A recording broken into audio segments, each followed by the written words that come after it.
Meeting is being recorded. You wanted to actually learn about how to manage big feelings like anger. I really appreciate you joining. And, like Poonam said, we will make this an interactive session. So I would like you to share your thoughts. Let me know if you have questions. Slow me down if I'm going too fast, and let us know,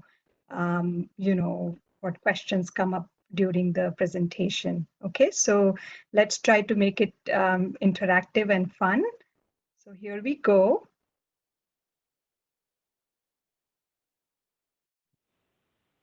So I hope all of you are able to see the slides.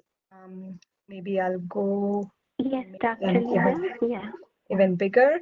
Okay, so we are here together to talk about one of the emotions we all experience, and that's anger. And it's one of the big feelings we can have on and off. And we know that, it might be good to find ways to manage anger because sometimes, or most of the times, it doesn't work well for us. So let's find out why, do I get angry? So, I mean, I just have a simple kind of slide here with some possible examples, and I would like kids to add more reasons for why they too get angry sometimes. So, like you see up here, sometimes I get angry if I can't figure something out. Sometimes I feel angry if I feel left out and I feel like nobody's involving me in their activity or whatever they are doing. Sometimes I get angry if there's too much of a loud noise, and that can be a source of frustration and anger for some. Sometimes I get angry if I lose a game. Sometimes I get angry if I get picked on, if somebody's teasing me or bullying me. Sometimes I get angry when I'm fighting with my sibling. Sometimes I get angry when my parents or any other caring adult gets angry with me. Sometimes I get angry or mad at my own self if I destroy something or break something or by accident do something that I feel like, I wish I didn't do that. So, you know, um, kids, how many of you think these are some of the reasons you feel like you also get angry about? You can, have your parent help you to unmute and talk if you like to share, or if you want them to type something as an answer. I would like you to interact and help me make this really kind of more fun and interactive. So, um, Hello, this is Leena. When me and my when I picked on and when I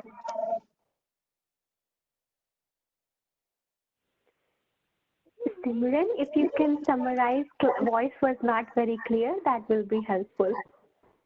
So she was trying to say was that she gets angry when the sibling and she fights, or when an adult gets angry with her, which is me. thank you. Thank you very much. Yeah.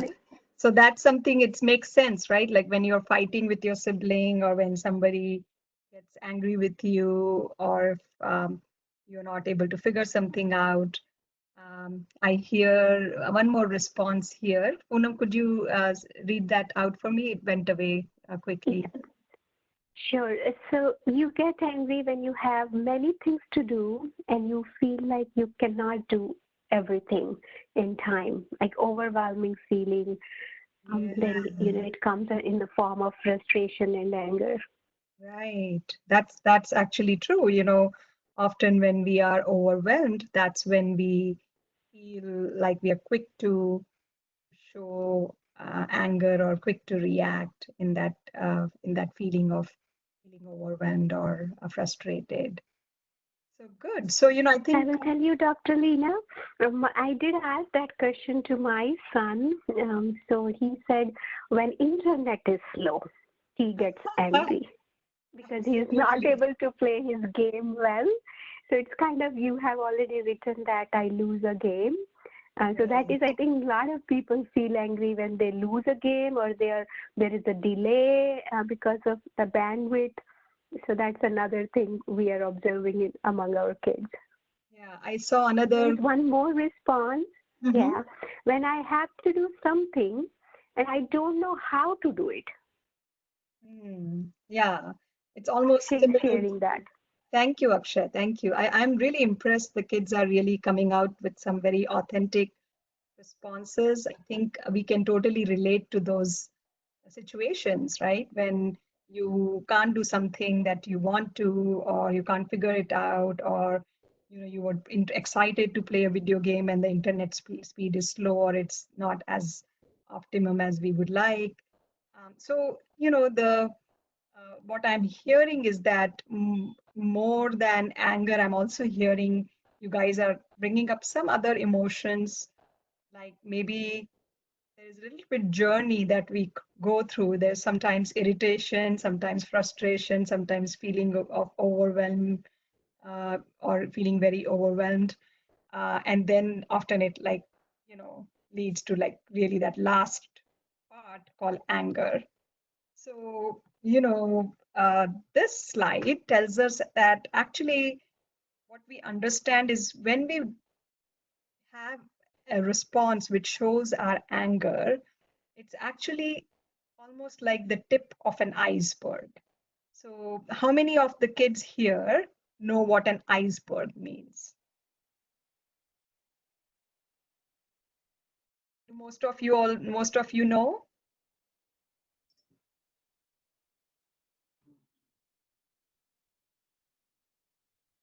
So I will just talk about, iceberg for some kids who might be younger. I'm sure all of you know about it.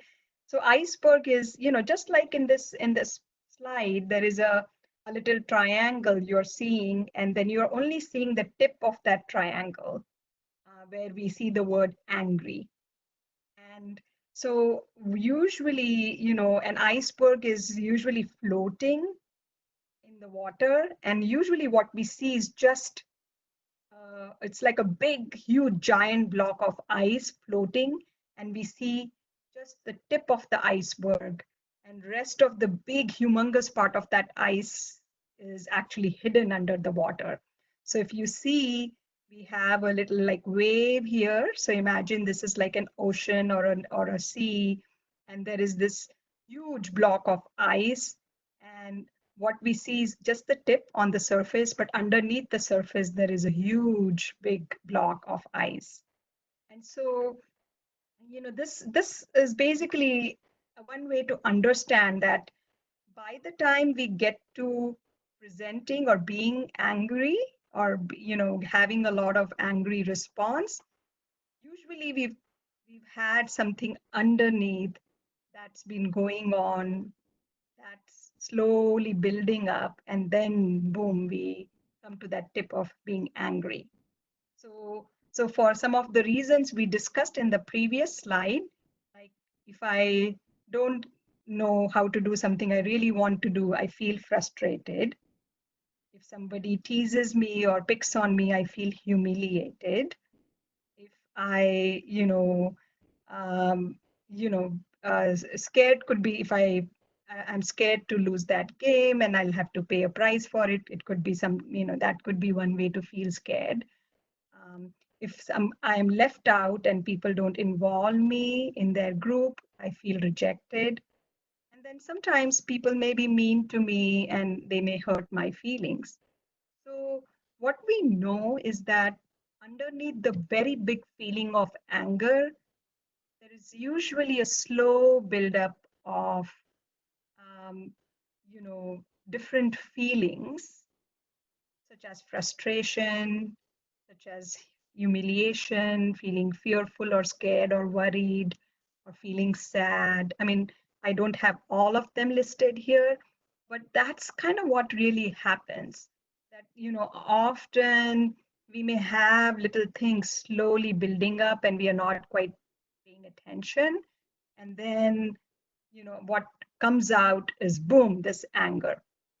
let me share an example with you, right? So it might be on a school day, you, um, you are sitting in the class and you're not understanding a particular math problem that your teacher is teaching. And you're seeing, you're looking at other students around you and they are able to get it and you are maybe having a little difficulty getting it, right the first time. So often there might be a feeling of frustration there that you may be feeling underneath, but you know, you're not quite expressing it because you're in a classroom setting, there's teacher, there is rules, you're supposed to stay calm and quiet and focus. So often that goes unchecked. It's kind of there, you know. Then comes recess time and I get picked on or I get rejected by my friend group today for whatever reason. They choose not to involve me in their game and I, kind of then feel rejected or feel sad about like not being, invited to the game they are playing. And that may feel like you're hurt, your feelings are hurt, you're feeling sad. And then, you come home and your mom might say, hey, make sure you put your backpack away and your lunchbox, on the, at the place where it needs to be. And, you know, maybe that might maybe not a real trigger, but sometimes because there is some buildup from the day before, from being frustrated about not being able to do something right or feeling rejected and sad and hurt. Sometimes even a little trigger might throw you off and you explode and you maybe start getting angry at mom and saying, I know what to do. You don't have to tell me every day, something like that. Or you may say, yes, I will do it, and maybe throw things, where they need to be instead of being calm about it. So this is really what happens. It is very interesting to understand that more often than not, the anger just doesn't come just like that from one particular trigger. Usually there is slowly, triggers that are building up or, and that's what it leads to. Does that make sense? I want to pause here and see if you guys have any questions or comments.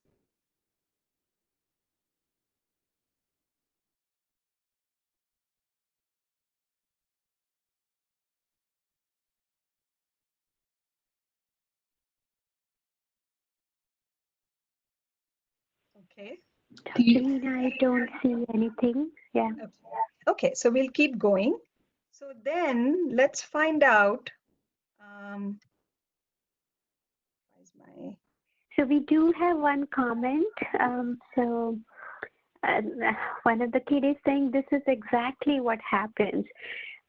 So, underneath other feelings are there, but they may not be sharing on time. And then, yeah, I think you can share further, but absolutely, I think that's good. We have that realization. Anger doesn't come overnight.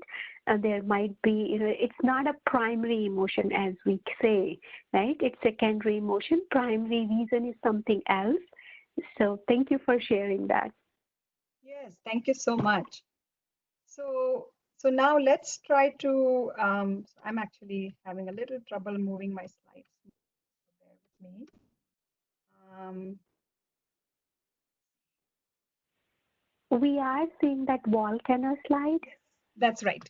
So Okay. now, so let's see what happens, right? So we kind of understood why, how we get angry, what gets to being angry by looking at that previous slide with the iceberg example. Now, what really happens, right? So maybe there is a slow buildup of things during the day. So that's kind of the part that's building in that volcano. And one little trigger then finally makes me lose control over my feelings and I explode. But what we also know is that more often than not, after this explosion, after we've said things or, said things that we didn't intend to or mean to, that's kind of what happens. When we get angry, we kind of lose our ability to control ourselves, our words. our actions.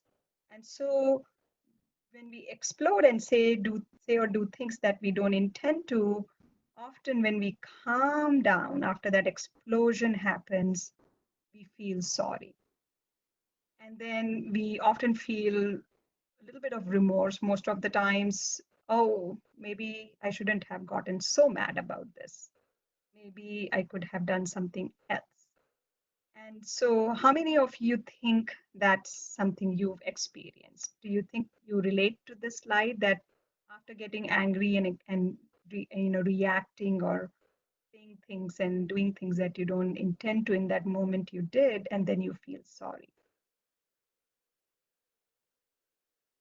So, Dr. Leena, I can share definitely my son experience.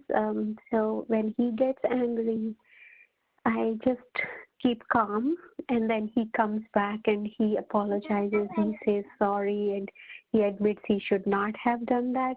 So this is exactly what your slide is sharing. I do have that experience with my own child.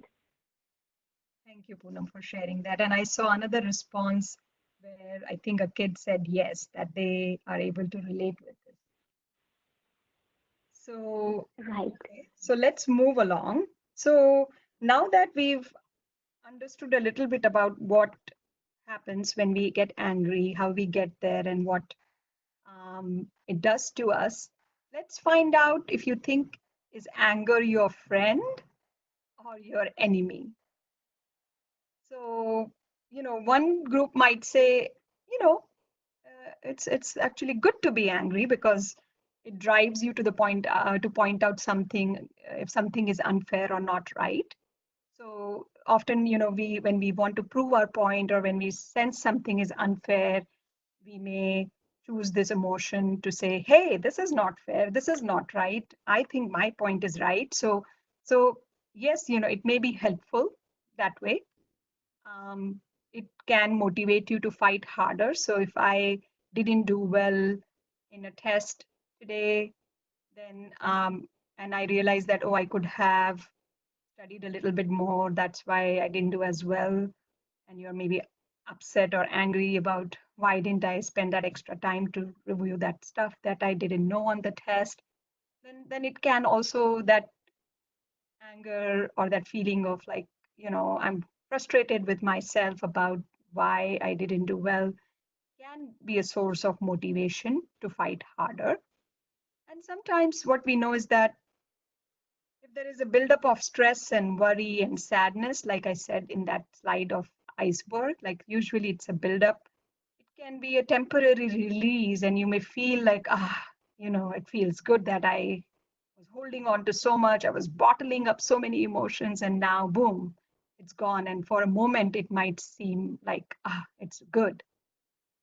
However, we know that it's actually not as helpful to be angry all the time and to the extent where it can damage a lot of things in our life. And so, what we understand is that if we use anger as a way to deal with every situation, over time, I can get angry easily, even more quickly than before, because that's becoming like a habit.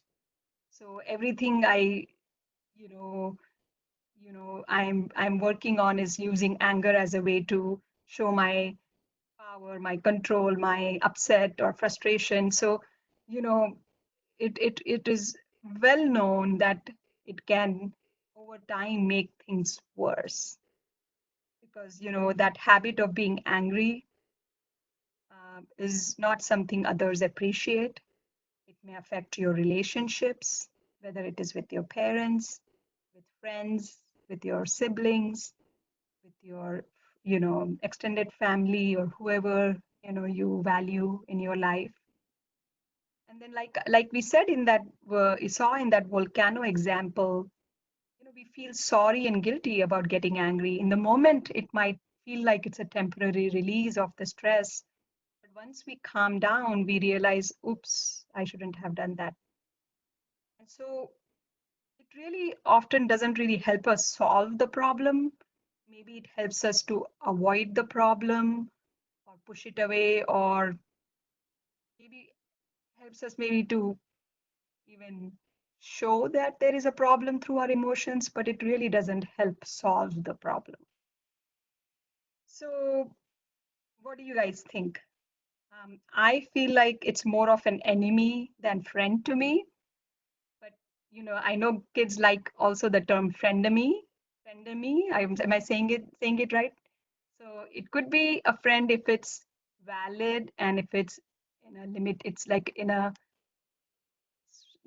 it's not too frequent, too intense. It could be used sometimes to prove our point and prove ourselves, but it's not really a long-term friend. Um, in the long run, it's more of an enemy than a friend. Okay, any comments on this before we move forward? Do you guys agree that it's a mixed bag and it's more of an enemy than a friend? Enemy, yeah, frenemy, that's what it is. Okay. So, Dr. Leena, I would like to share a quote. Okay. So, it is from Aristotle. So, anybody can become angry, that is easy. But to be angry with the right person and to the right degree and at the right time and for the right purpose and in the right way, that is not within everybody's power, and it is not easy. So as you said, it can be friend or it can be enemy. So you need to have that power to decide when to postpone it, when to do it, when not to do it. So it was great to hear when you were saying that quote came in my mind. Thank you, Poonam. That was very relevant. I'm looking at the clock. Should I take the last few minutes to do like a nice mindfulness exercise with the kids to help them kind of learn to be in touch with their feelings? We can catch them before it leads to that tip of the iceberg of anger. Yes, so majority of people are saying that will be great. So we do have other responses also coming up. So Sirat said, for me, it's an enemy. So that's awesome if you do realize that. So we will talk a little more tomorrow, but let's do a quick meditation with Dr. Leena. Okay, so I will keep this short. I understand kids maybe not having that long of an attention span. So I'll do a shorter version of this feelings practice. So I would request you all to sit in a comfortable position. And if you feel comfortable, close your eyes.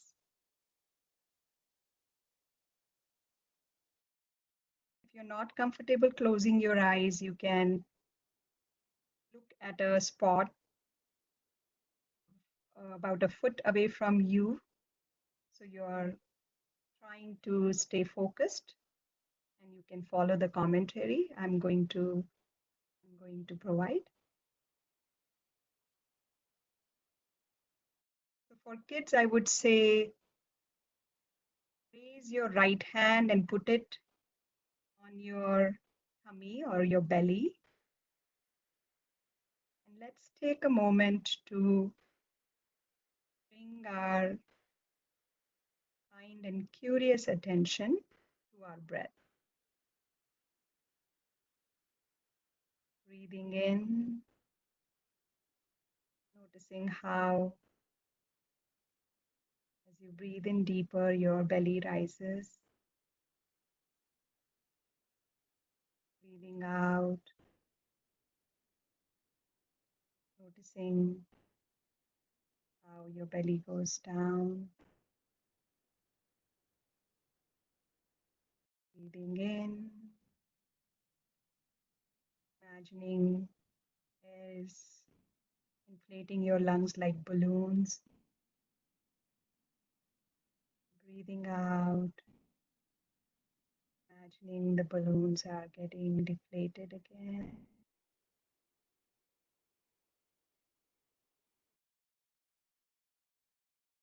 Your mind wanders, bring it back to your breath.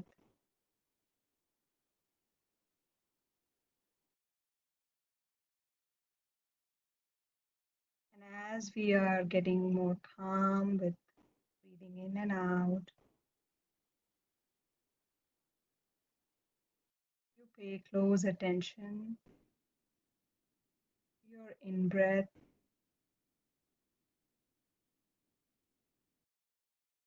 and out breath.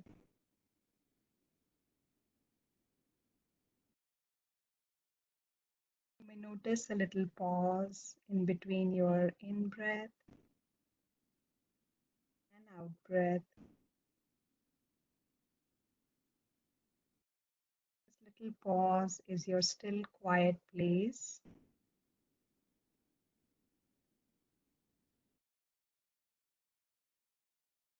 Try to rest in your stillness and quietness, keeping your attention on your breath.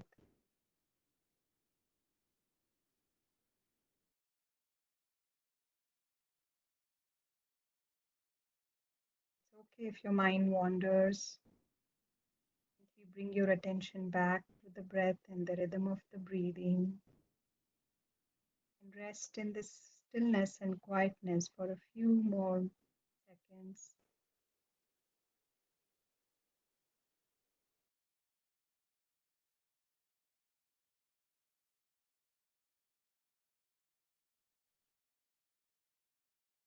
Now let's take a moment to see how you're feeling right now.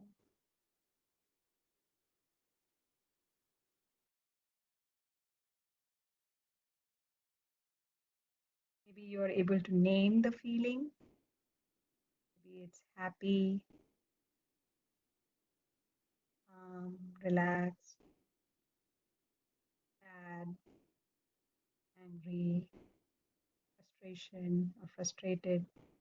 Whatever that might be, just notice it and give it a name.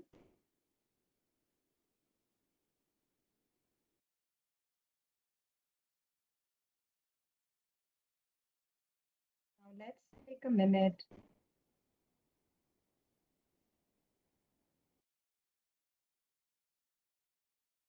to see if your feelings are small, kind of like shy, or big and more powerful, like more intense.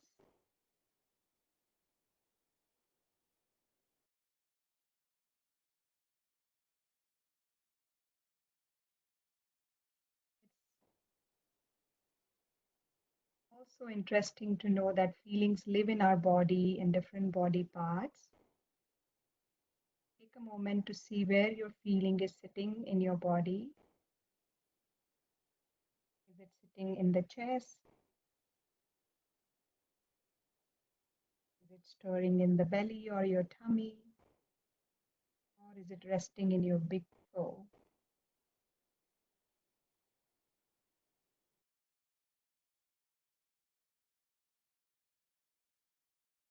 Now let's take a moment to see how is the feeling today, how this feeling is feeling today in your body. Is it like light or heavy feeling, a soft or a hard feeling, a warm, or is it more wiggly or still? Just make a note of that.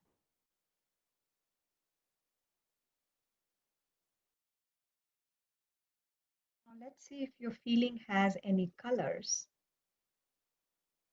Perhaps it's dark red or pale blue or bright green. Just see what color you think it may have and make a note of it. And lastly, if there is any sound to your feeling, as giggling sound, a groaning sound, or a whining sound.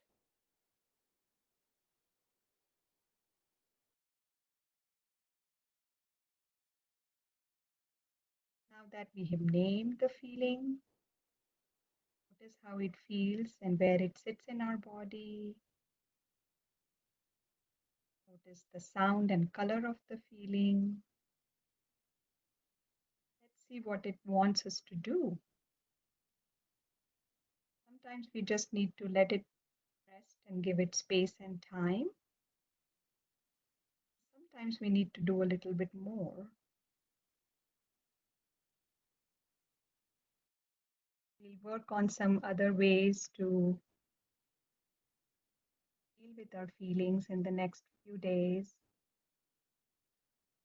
For now, gently bring back your attention to your breath.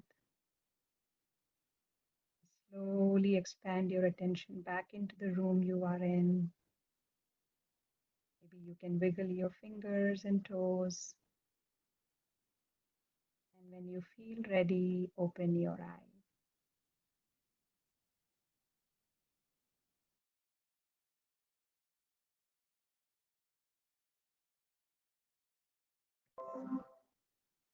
Thank you, Dr. Leena. We are getting wonderful response. People are saying they're feeling peaceful, relaxed, happy, calm. Akshara says the color she had given is black. So we will definitely meet tomorrow. But I wanted to request all the parents and kids to talk to each other today and find out if there are any other triggers. Dr. Leena shared a lot of triggers today, but if she did not mention anything specific which you might be thinking or having, do that exercise and let us know your response tomorrow. Okay, thank you, everyone.